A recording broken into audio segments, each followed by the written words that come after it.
नमस्कार। उत्कल क्रांति को स्वागत करुचे मो शांतनु। देशर प्रधानमंत्री देश छाड़ी चली जाइछंती। आउ अन्यपटे देश रे जळुची विद्रोहर निया। ना अछि आईन कानून, ना अछि सरकारी लगाम। मन इच्छा जी जहा को पाउची पिटुची मारुची लुटुची। घर ठारू मंदिर सबु किछि जळी पोड़ी पाउस हेउची। शह शह हिंदू लोकंकर जीवन जाउची मुंड गडुची। हिंदू झियो बोहू को दुष्कर्म करा जाउची। किंतु काहारी आखु को देखा जाउनी बांग्लादेशी हिंदू मानकर दुख। दर्शक बंधु, विगत किछि दिन हैला बांग्लादेश एक प्रकार अशांत होई पड़िछि। तार कारण हेउछि जे बांग्लादेश रो छात्र माने प्रोटेस्ट करिसंती बा आंदोलन करिसंती, सरकार के विरोध रे स्वर उत्तोलन करिसंती। किंतु वर्तमान समय रे जो भली भाबरे गणमाध्यम रे खबर प्रसारण करा जाउछि, विभिन्न जातीय गणमाध्यम रे प्रसारित हेउथिबा खबर को देखिले गोटे कथा स्पष्ट हेउछि जे ये जो आंदोलन चली ये आंदोलन छात्र आंदोलन नुहे, बरं गोटे समुदायर आंदोलन। गोटे संख्यालघु संप्रदाय को देशरु संपूर्ण निपात करने पाई, देशरु संपूर्ण हटई देवा पाई ये गोटे प्री प्लान चली जहाँ बांग्लादेश रे आपण देखा पाइबे।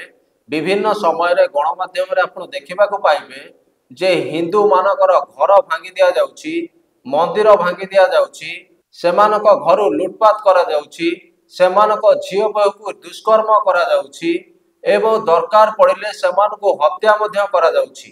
तेबे गोटे पटे देखिबा गले बांग्लादेश रे हिंदू माने असुरक्षित होई रहिछथि। वर्तमान समय रे जहाँ देखिबे आपण विभिन्न गणमाध्यम खबर अनुसार बांग्लादेश रे हिंदू माने असुरक्षित होई रहिछथि, किंतु ए दिगरे कहार नजर नहीं।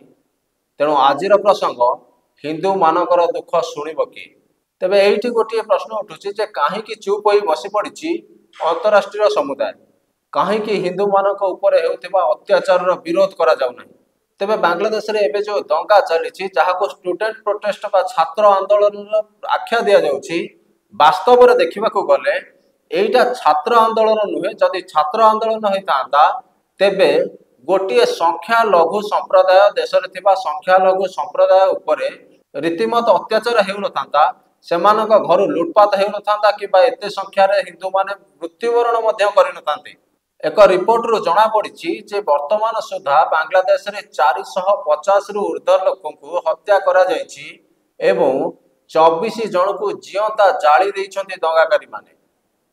एते क्रूर होई उठिछन्ति दंगाकारी माने जे सेमानक सामना रे जे आसुछि, सेमानक सामना को जेउ मान आसुछन्ति सेमानक हत्या करिबा को भी सेमाने पछौ नाहंती। सेमानक घरु लुटपाट करिबाठो आरंभ करी अत्याचार रो चरम सीमा रे पहुंची सारिलेनी दंगाकारी माने। तथापि मध्य अंतर्जातीय समुदाय चुप होई बसी पड़िछि, हाथ बांधी बसिछि। एथि सहित बांग्लादेश रे 450 टी थाना को मध्य अख्तियार करिनेलेनी दंगाकारी माने।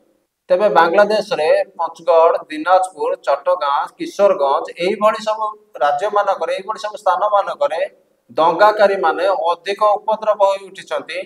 तेबे जदि आमे जातीय गणमाध्यम रिपोर्ट को देखिबा तेबे गोटे कथा स्पष्ट हो जाउछि जे बांग्लादेश रे केवल हिंदू मानक ही बेसी टार्गेट करा जाउछि एवं सेमानक ऊपर सबुठार बेसी अत्याचार हेउछि।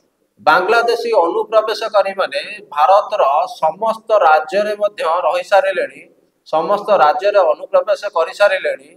विशेष करी बिहार, छत्तीसगढ़, ओडिशा, पश्चिम बंग एही सब राज्य गुडी करे सेमाने प्रत्येक गाँ गंडारी भी पशि सारिलेनी एवं वर्षे 2 वर्ष परे सेमाने भारतीय नागरिकतार प्रमाण पत्र मध्य हासिल करि नेउछन्ति। या सबुठार गोटे विडंबनार विषय जे किभଳି भाबरे बांग्लादेशी अनुप्रवेशकारी माने भारत रे रही वर्षे 2 वर्ष परे भारतर नागरिकतार प्रमाण पत्र मध्य हासिल करि नेउछन्ति एवं विभिन्न स्थान रे देखिबा को मिलुछि जे सरकारी जमी गुडिक सरकारी जागा गुडिक मध्य अख्तियार करि सारिलेनी एवं सेठारे बस्ती गढ़ी जाउथिबा मध्य देखिबा को मिलुछि। विभिन्न गणमाध्यम तथ्य अनुसार सेमाने विभिन्न स्थान रे बस्ती मध्य गठन करि सारिलेनी एवं भारत रे सेमानकर आधिपत्य विस्तार करने को लगी, जहाँ सरकार को आखि को आदौ देखा जाउनी।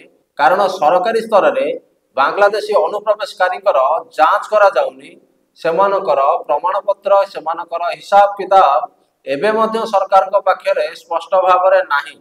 दर्शक बंधु एमती जदि बांग्लादेश अनुप्रवेशकारी माने भारत में प्रवेश करेंगे ओडिशा रे प्रवेश करेंगे दिने समय आसीबो सेमाने मध्य बांग्लादेश परी आम उपरे जुलुम करेंगे एप्रति सरकार सजग रहा आवश्यक एप्रति पदक्षेप नेबा आवश्यक कारण बेलू सावधान न रहिले भविष्य में पस्तेबाटा ही सारा हम तेरे दर्शक बंधु आज प्रसंग को ये रखुचु पुणी देखा आउ एक प्रसंग में से विदाय दिंतु नमस्कार।